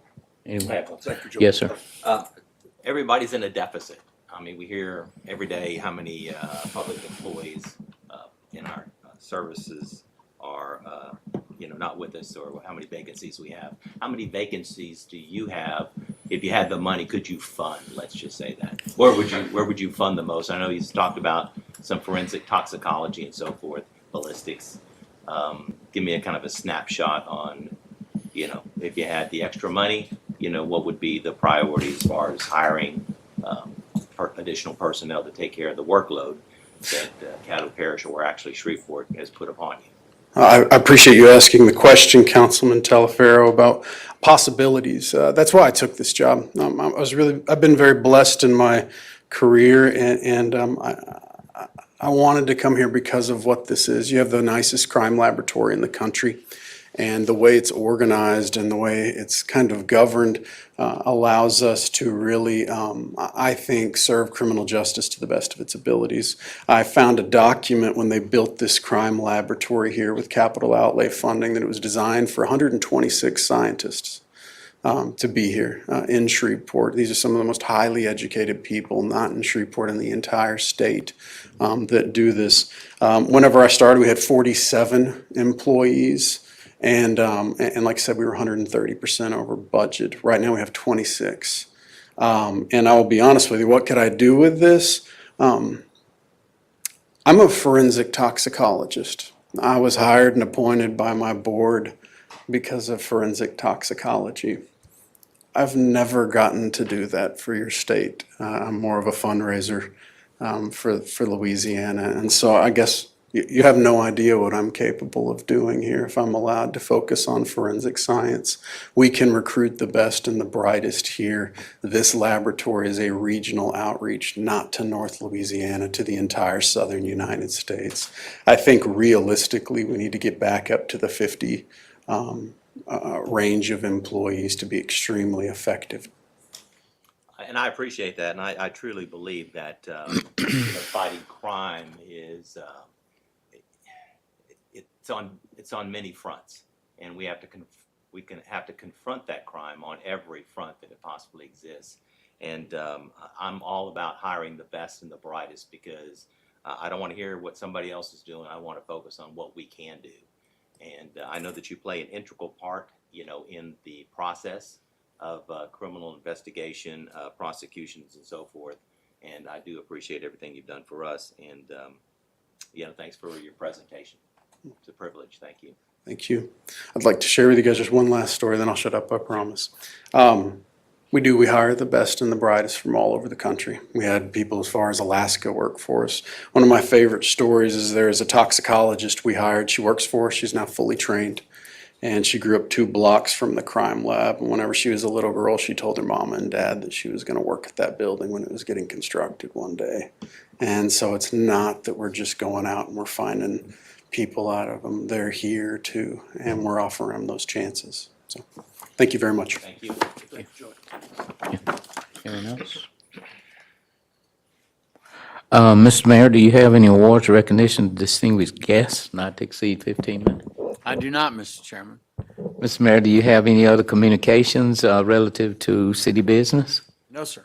Thank you. Does anyone have any questions or concern from Mr. Green in property standards? Anyone? Thank you, Mr. Green. Revenue report, implementation report, I'm sure we'll have it by tomorrow. Public hearing, none. Mr. Dark, will there be any legislation added tomorrow? I believe there is something that the city attorney is preparing that we will request you to do. As you know, we have relocated the folks that work in Fire Station 20 out to the port. They have prepared a cooperative endeavor agreement with the city attorney that we will probably ask you, assuming it gets prepared tomorrow, that will be a request to add that to the agenda so that we can firm up that arrangement. Thank you. Today, we will have public comments on non-agenda items as well as agenda items. and the vice chair will control the time and the list. Madam Chair? Sheena Matthews.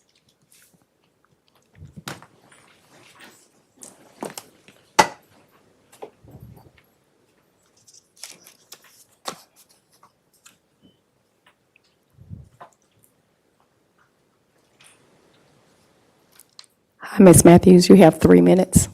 How y'all doing today? Good. Thank you, Ms. Bowman, for letting me come here today. My mom was murdered June 17th. Was a drive-by.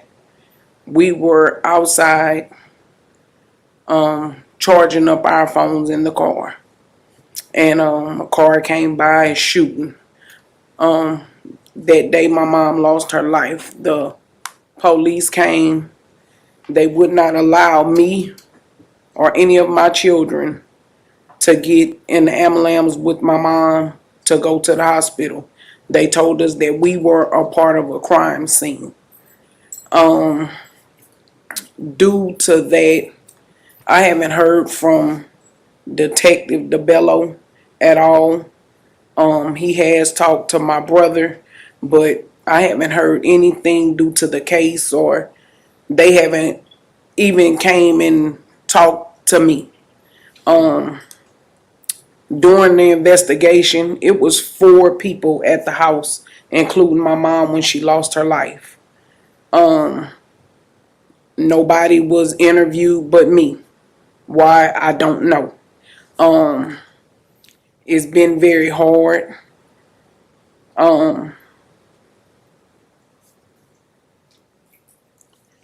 It's been very hard for me because I have tried to reach out to Detective DeBello. I have tried to talk to other officers. I haven't got anything. And I just feel that it's not fair because they are really treating us like we are the problem due to our house being shot up several times. Not just once. It's been shot up several times. Why? I don't know.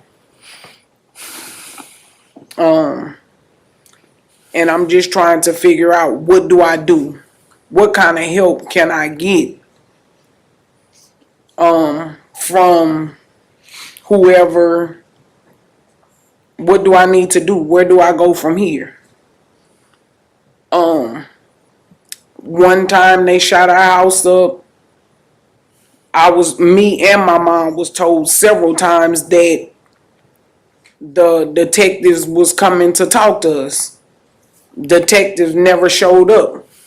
When next thing I knew, the police was there and they was taking my oldest son to jail and legal guns that we have paperwork for and never received the guns back. So I'm at a loss right now. Like, what do I do? My son just lost his job today because of his background. I don't understand what's going on. What are we supposed to do? One officer told me and my sons that we didn't have the right to shoot back if somebody was shooting at us. But then another officer tell me, well, you can protect yourself, but I know I have the right to stand my ground to protect my house. I know that. But why would you tell me that I couldn't protect myself, but my neighbor, you go next door and talk to them and you tell them, well, yeah, you can protect yourself. You can do this, you can do that. But you told us that we couldn't. So, I mean, I don't know what to do. I'm trying to get some type of help.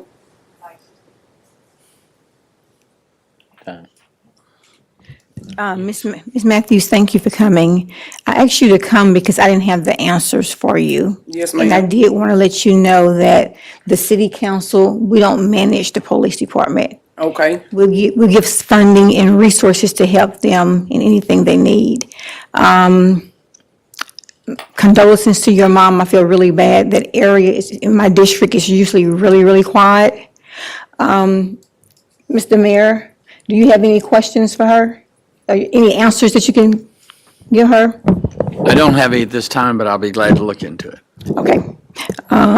Can you, maybe the chief can talk to her or someone? I did send we'll have I did someone send talk to us. correspondence to you once I got it.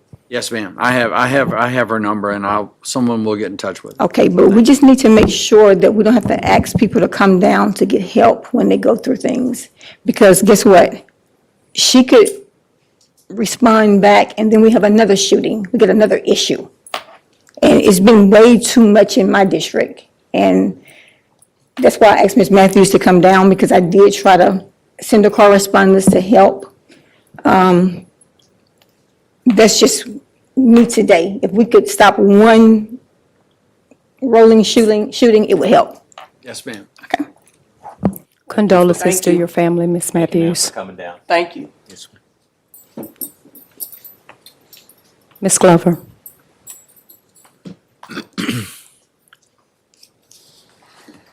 Good evening. John Glover, 9100 Walker Road, apartment 217, Shreveport 71118. I stand here to address ordinance number 78. Since its inception, when it was discussed back on July the 24th, we now have 3 different, I guess you could say, amendments. Now, initially, there were percentages that were going to be addressing the funding from the Blue Line citations. The first initial was supposed to be 30% early childhood, 30% public safety, 30% street, and 10% financial empowerment. Then I went on the system and I saw another one. And it said 40% public safety, 30% special streets, 20% Shreveport Early Start Initiative, and 10% financial empowerment. Then I saw another one. It said 50% SPD, 30% streets, 15% Northwest Crime Lab, and 5% Gingerbread House. Now, me, a citizen, I'm confused. We have 3 different amendments. Only one that has been published, but the rest of them have been published so much so that I have the information to stand before you all and ask what is going on. My councilperson and councilperson from District A, councilperson from District D seems to have a piece of pie in this, and I'm not sure who the crime lab situation is going to go to. But at the end of this equation stands this.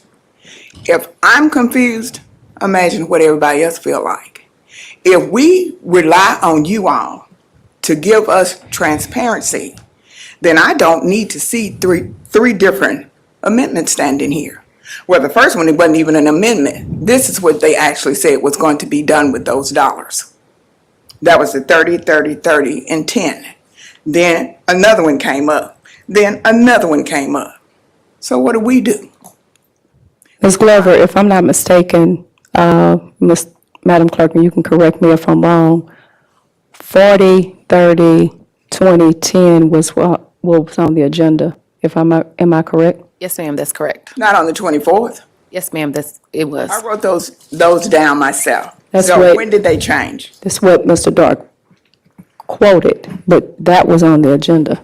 Okay, again, when I wrote mine down, Yes. those are the numbers that I had. Those That's were what the he read. percentages. But Yes. that was not, those numbers there Okay, was. he read that. Correct. Okay, so then that you're speaking to, what? Those are the numbers that were on the agenda. okay, so what are the other numbers that we're seeing now, the 50%, the 30%, the 15? That's an amendment. Okay, is that the amendment to your amendment? That's the amendment to what is on the agenda. There's one amendment, there's the original ordinance is the 40, 30, 20, and Correct. 10, and then there's one amendment that's been put forth. There's Correct. only one amendment. Okay, so the other that we had, that I could see, the 50, the 30, the 15, the 5, that's nothing. That's the amendment. That's the amendment to the 40, 30, 20, and 10. So this is the amendment to the 30, 30, 30 that I heard him say, or there was never anything to his. Correct. Okay, so what he said was not Correct. in, It was not correct. what he said wasn't correct. Correct. Okay then. So, Ms. Glover, I was going off an earlier version of that, which was, Right. as it turned out, not the one they introduced. So I apologize for any misleading there. well, I just needed to understand, since I had 3 different things, I needed to get clarification of what was going on. Because I don't want to charge you without understanding the totality of what that charge would be. So I today, do- Ms. Glover, we only have one amendment. Correct. I understand that now. Yes, ma'am. I Yes, do. ma'am. But prior to that, it was not that. Mr. Chair, Yes. I think that this is a legislative process. That's why we have things stay over for 2 weeks. I think that any of us at any time legislation comes out has the right to change that legislation. Sometimes we get it in before they get the agenda out, sometimes we don't. I've been here over the last 5 years where we've done it the day of, which I don't necessarily like. But that's why it stays over, because let's say the calls that I get about where the money's going, there has to be some type of way that we can go in and amend that to change it. And I'm not saying that's what's happened in this situation, but it does happen quite frequently on either side that legislation is amended, and then we kind of, in open forum, talk about it. So I don't think there was anything on the sly with this, that anybody did anything to try to cover up anything. It's just we're going to have amendments from time to time. But that was not my charge to say that you all were doing anything improper. My charge was that I understood what was being put before me, a Because citizen. what was stated to Yes. you, what was read, but that was on the agenda. The Okay. 40, 30, 20, 10 was already on the agenda. He just didn't read what was on the agenda. He didn't, all right, because He I did. got it off the agenda Yeah, myself. you just read, Yes. you just said those numbers because of what he saw earlier. But those were the numbers that were on the agenda. Okay, so this presentation then that I just heard from Northwest Crime Lab and what is it, the Gingerbread House? That was on a separate thing altogether. This Because is it's an- not on this- this at all. This is So an- help me this- out. This is an amendment. That's his amendment. That's his, Not mine. this is, Not No, mine. no, no, that can't be his amendment. this is an amendment. They have there's They have one one amendment amendment to the ordinance. to the ordinance. Okay, to the original ordinance. Correct. Okay. That's all. It's Okay. one amendment. One amendment to Yes. the original ordinance. Yes, ma'am. Okay, thank you. You're welcome. Thank you, Ms. Glover. Theron Jackson, Pastor Theron Jackson.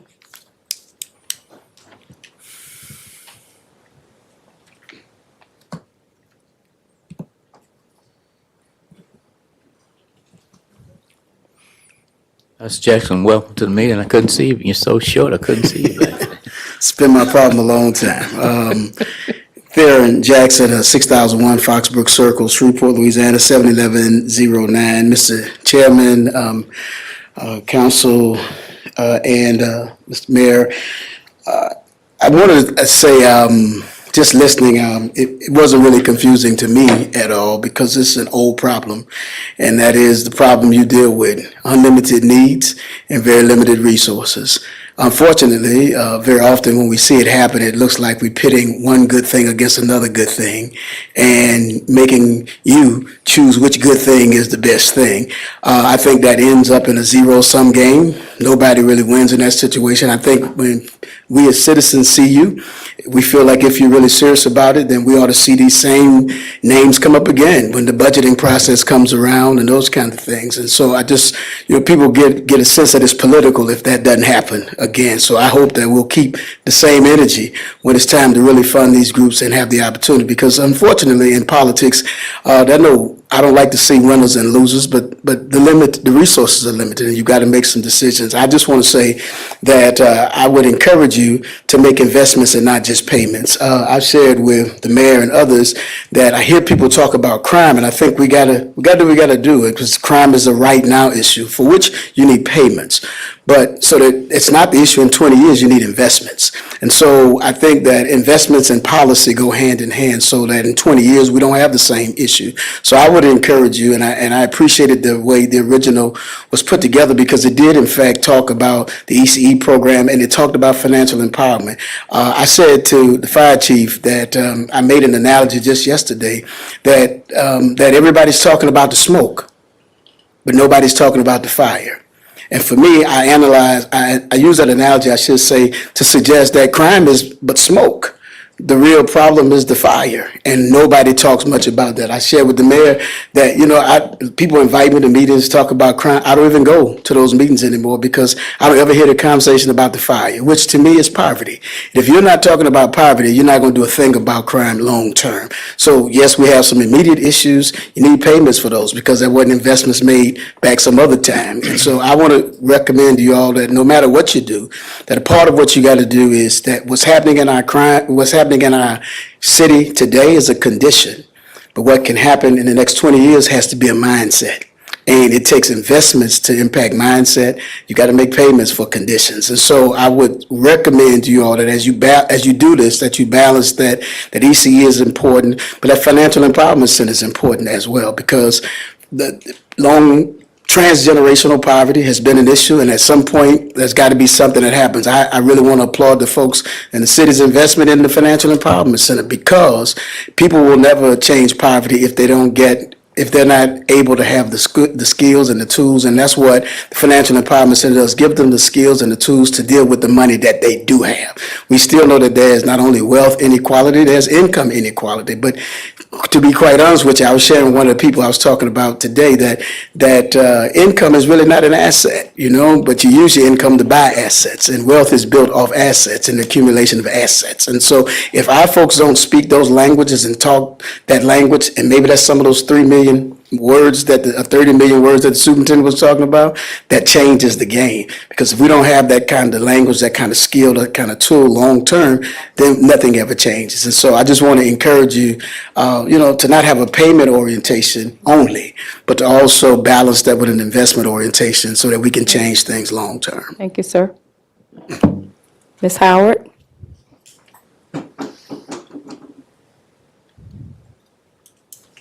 Good afternoon. Bernie Howard, Executive Director of Providence House, 814 Cotton Street, Shreveport, 71101. How apropos that Theron Jackson ended with poverty.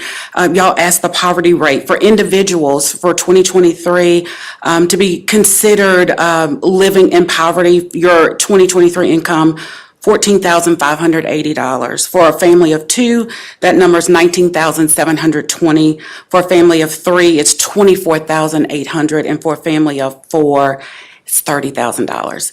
I happen to be Executive Director of Providence House, grew up in Moortown, very, very proud of that. Was a banker, corporate banker for almost 20 years, and actually at Providence House, we are working with homeless families, and y'all know who we are, and thank you so much for what you do.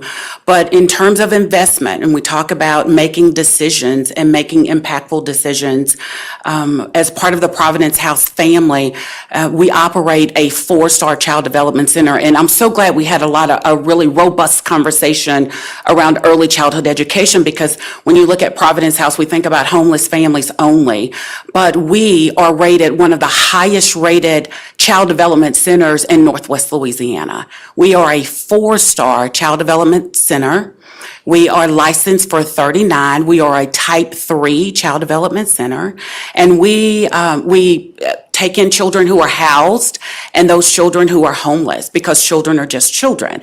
And so we had the privilege of having our own mayor at Providence House just last week as we were receiving some funding to help with disaster relief.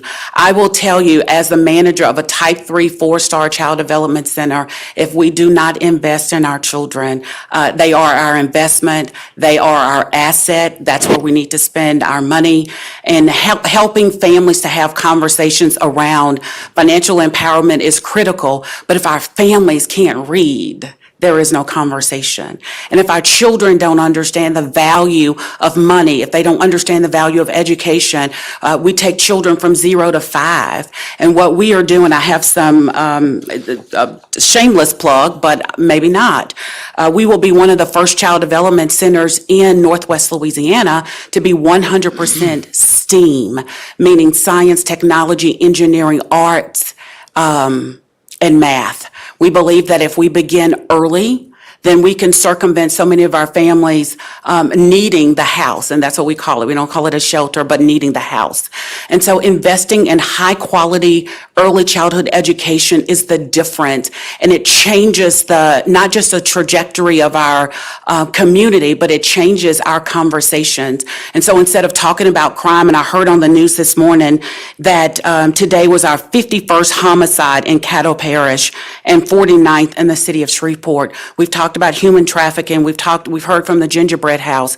We've heard from all of our stakeholders about education. I think one of the most crucial and important things that we can do is educate our children. And I want to leave you with this. Sometimes these numbers and stats don't become important until they're your children. They don't become important until it's your grandchildren. So I have 2 kids, one at Middle Magnet, one at Magnet High, and I'm not worried about them because we've invested. My husband and I have invested.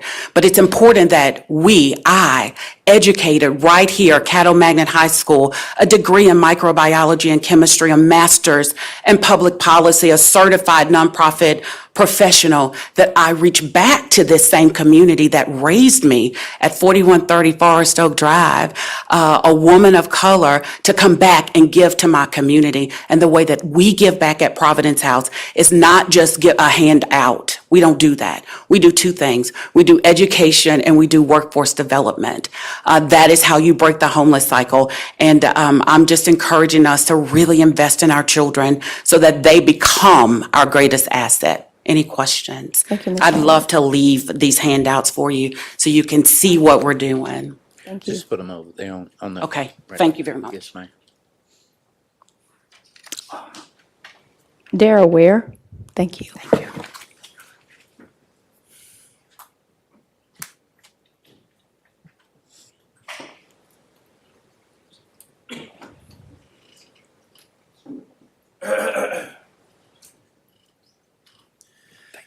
Good afternoon, Shreveport City Government. My name is Darrell Ray Ware II, and I am the youngest self-made African-American billionaire in American history.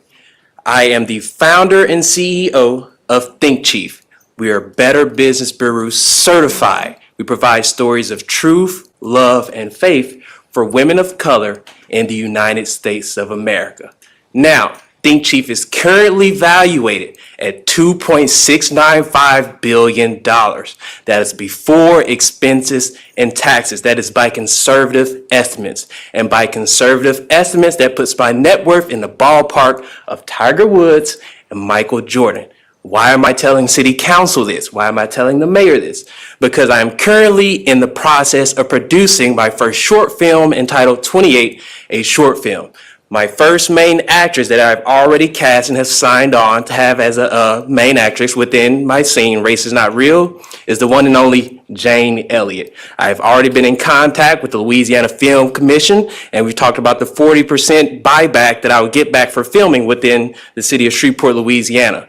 My question is for the city government: how can we work together in providing and finding filming locations, and if there's any other sources for liquid funding besides the Small Business Administration loan that I'm about to receive?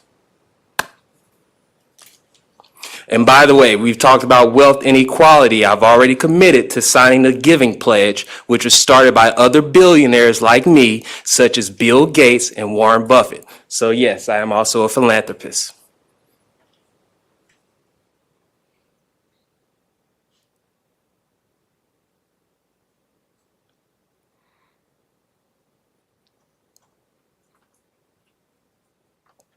Can we work together, Shreveport? I would love to.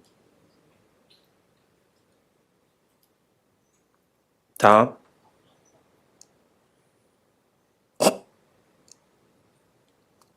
I'm literally the second wealthiest person in the state of Louisiana by assets. Okay, thank you. Let's work together. Oh, do best by everybody. Thank you very much. We'll have an executive appointment to consider tomorrow. There are no items on the consent agenda for introduction or to be adopted today. Mr. Dart, would you proceed with regular agenda legislation? Yes, sir. Good afternoon.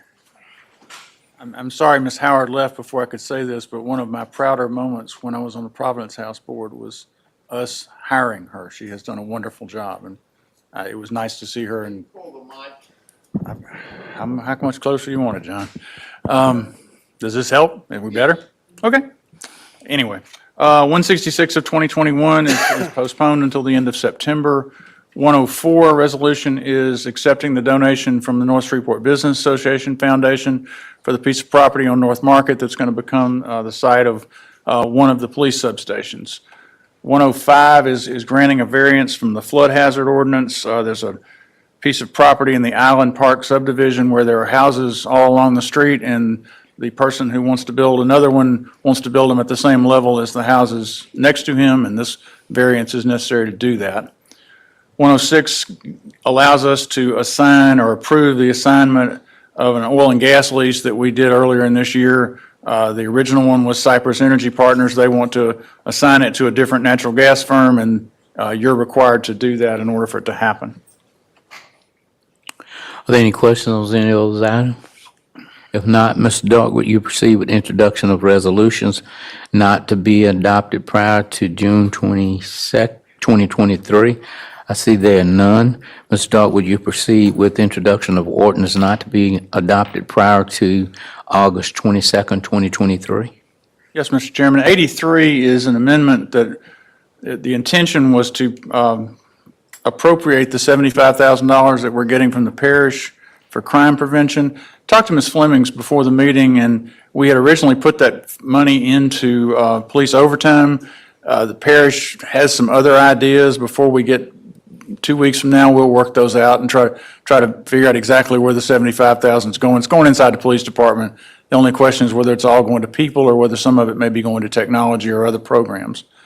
84 adopts the budget for the Public Safety Special Revenue Fund. This one and several others are prepared as if the original ordinance was going to pass. We were trying to keep the delay in appropriations as short as possible. If you choose to do something different tomorrow, we'll change this one and a couple of the others to match whatever is ultimately adopted in Ordinance 78. 85 is another one of those. It amends the streets budget to accept the funds that will come from the Public Safety Fund. Again, if we need to amend it based on what's ultimately passed, we will do that. 86 also is appropriating the funds that come through the street program from the Public Safety Fund. And again, if we have to change that, we'll also do so. 87 is the same way. It amends the community development budget because under the original proposal, the financial empowerment and the early start initiative would be funneled through community development in order to actually be spent. And if that changes, we'll do that. Ordinance 88 adds a new section to the code that makes it a little clearer that we have an interest in enforcing the liens that we levy under property standards. 89 is a little bit unusual in the sense that it's a zoning case that comes to you, and this is the first one I can remember in the 7 months that I've been back, where the MPC voted unanimously to deny this application. It appears to be spot zoning. Just for those of you who haven't seen one of those, that in 2 weeks, I believe the appropriate procedure is that someone will move to actually approve the ordinance, and then if you were to choose to go the same way MPC did, you would just simply vote no. I believe that's the correct procedure. Thank you. Are there any questions on any of those items? If not, Mr. Dark, will you proceed with ordinance on second reading and final passage? Yes, sir. 72 amends the capital budget to put $5 million from bond funds into the ozone improvement project at Amos Water Plant that will replace the filtering media primarily. 73 is a cleanup ordinance for community development that adds about $925,000 and adjusts funding among their other programs. Ms. Moore would be here if you have any questions for her. 74, I'm going to assume is going to be postponed because you all have not had the opportunity to meet with the various stakeholders yet. Is that correct, Mr. Butcher? Yes, that is correct. 75, 76, and 77 are tax levy ordinances. 75 is the tax millage for the operational tax millages, some of which were approved in the tax election in April. 76 is the debt service millage of 11.318 mils per dollar. 77 is the DDA millage for 9.04 mils on the dollar. 78 is the subject of a lot of the discussion this afternoon, which is the one that allocates the funding from the Blue Line ordinance. And to echo Mr. Butcher's comment to Ms. Glover a while ago, this is what the legislative process is about. You all will make policy and you will decide one way or the other where the funds go and to whom. And no one should be afraid of that process. That's the way this is supposed to work. 79 amends the code relative to hearing officers for the Blue Line appeals to give us the authority to have more than the one that is currently in the ordinance. And I think one of the appointments that will be added for your consideration in a couple of weeks is an additional hearing officer. 80 is a zoning case, 2394C, piece of property on Woolworth Road near Shirley Francis from RA to I-1 for storage. Although there was not any opposition, MPC approved this one 5-3 at the time. 81 is a case 2398C, which is Philadelphia Center wishing to do some additional work at Cresswell and Herndon. Theirs is one of those planned unit development kind of zonings, and this is changing that to change certain stipulations. And 82 is the ordinance that creates the public safety fund. Thank you. If there's nothing else to come before this body, we stand adjourned. That's all on my sheet. I don't have it on my sheet. Do we have anything else? We got what? Huh? Hang on just a second. Let me see what they're doing. I don't have, that's not on my sheet. I'm sorry, it's not adjourned. Okay, well, hang What on. happened? Hang on, they're not done yet. It's nothing else. We're adjourned. Huh? I don't see anything else. That's right. Cancel Yeah, meeting. I'll call you back. We learned that. Officers, boards, committees, none of that. The meeting is adjourned. That's all on my sheet. Yes, ma'am. That's all on yours, right? It has to be created. And it's being created to address the Blue Line dollars. It's going to be where the Blue Line dollars are going to flow, and then 78 is going to decide where they're going. Okay, so this is where they're flowing. This is where they'll actually enter, and then there'll be an appropriation made out of the 78 actually appropriates what we believe will then be the money. Okay. And it may change depending on how all this ends up, but they'll figure it out. They've just got more money than they have more needs than they've got money. That's what I'm talking about. Because it's picking up.